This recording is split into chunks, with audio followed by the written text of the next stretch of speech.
తమిళ కట్టాలి. మళ్ళీ ఇంకోటి అభివృద్ధి గురించి రోడ్లు వేస్తానన్నారు. 6 రోడ్లు. ఇది అభివృద్ధి గురించి కాదు, అదాని గురించి. ఇది స్పష్టత అన్నారు. ఇక్కడ ఉన్నటువంటి మన హాస్టల్ మీద దోషం చేస్తూ ఉన్నారు.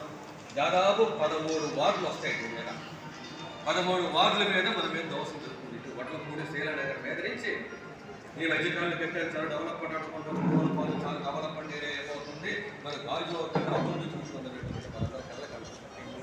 అదంతా కూడా మోసం. ఒక పక్క నుంచి ఒక్క జట్టి ఇస్తే చాలంటే విశాఖపట్నంలో అడుగు పెట్టాడు.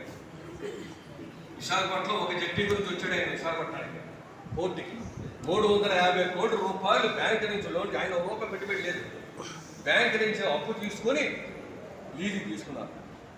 తర్వాత దాన్ని మూసివేసి ఏం చెప్పాడంటే ఆ డబ్బును మేము కట్టలేము బ్యాంకు వారికి, దాన్ని మీరు హ్యాండ్ ఓవర్ చేసుకున్నారు. దాంట్లో సంపద అంతా లాగేసి విశాఖ పోర్టుది మేము కట్టలేమని చెప్పేసి ఇక్కడికి వచ్చాడు. 9 జట్టీలతోటి ప్రారంభించాడు. గంగవరం అంతా నాశనం చేశాడు. కొన్ని 9 జట్టీలతో ఆగుతాడంటే అక్కడ కాదు, అది 21 జట్టీలు కెపాసిటీ.